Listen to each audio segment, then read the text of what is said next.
Well, the Trump retweeting of that video of Hakeem Jeffries in a sombrero has the snowflakes on the Democrat side losing their minds. These people are so embarrassingly sensitive, yet Trump is completely ignoring all their criticism, which is driving them even more insane. Listen to the crybabies on CNN. So we played sound from Vice President Vance, not just defending that AI racist video of Minority Leader Jeffries wearing a sombrero, but also like celebrating that video. And it was playing on a loop in the briefing room today. What are you hearing from the inside about that? It was not only just playing on a loop in the briefing room. If you've never been in the press briefing room, for those who haven't, there are loudspeakers overhead so you can hear announcements or what's being said, or if there's an event going on with the president in the Rose Garden, for example. They were playing that mariachi music as well over the loudspeakers for all the press that was coming in and out of the White House today inside the press briefing room. This time, you know, there's a moment here. They're being heavily criticized over these posts by the president, by Democrats, and instead of backing off or apologizing for it, they're leaning into it, and they're playing the music over loudspeakers and on repeat inside the briefing room because they simply don't care about that criticism. All right, Kayla Collins, thank you very much. And therein lies the point. This is the best part of this. They're doing it to mess with the liberal media. They're blasting the Mexican hat dance in the briefing room. This is just brilliant. Trump is living rent-free in every one of those losers' heads. The rabid panel on The View sounded off on Trump, as they usually do. Joy Behar took the lead here, claiming there's just no way she's going to make it through the rest of...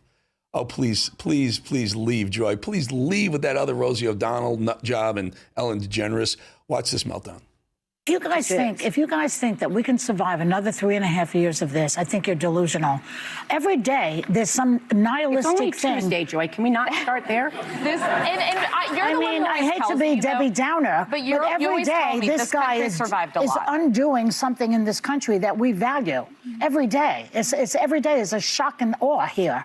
And I, for one, am skeptical that we will survive this. I am not. If you need that from me, I do believe Joy, in our system. You've seen worse. No, right? no, I have not. Worse. No, I grew up during World War II. It's Whoopi that says she's seen worse. No, I thought I'm going to need Whoopi to cheer us up. No, but every Cuban Missile Crisis, every president, civil rights, and they were all dealt with by presidents who were not, in the business of destroying the country and destroying the Constitution. I'm hopeful.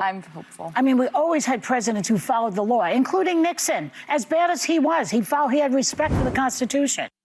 Did I hear Joy Behar say she grew up during World War II? It was over in 1945, 1947 at the latest, you want to call it. I mean, that was 80 years ago. 80 years ago it ended, and she said she grew up during World War II. Was she 100? Hey, maybe. Maybe. Looks okay for 100. Andrew Cuomo just dropped a very bizarre AI-enhanced mayoral ad. Watch.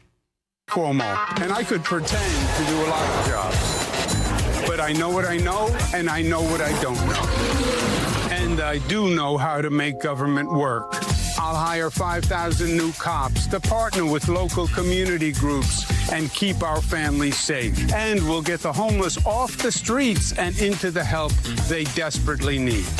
There are a lot of jobs I can't do, but I'm ready to be your mayor on day one. You know, AI nonsense aside, see what he's doing? Andrew Cuomo is carving out the center-right lane, right? Because you have Mamdani, far left, progressive, socialist, almost communist. So Andrew Cuomo is trying to get everyone else. The problem is in New York, it's so freaking liberal. Mamdani is leading Andrew Cuomo by like 18 points. Wow. Wow, are they liberal? Jimmy Kimmel, already on thin ice, continues to take shots at the Trump administration, actually to Donald Trump and JD Vance. Listen to the little jab he threw at JD. Not that anyone was really watching that show. Well, there are two things. First of all, I'd like them to tell me exactly what Brendan Carr did to have Jimmy Kimmel taken off the air, because number one, he is currently on the air, and to the extent that he isn't in certain stations, it's because he's not funny and because his ratings aren't very good.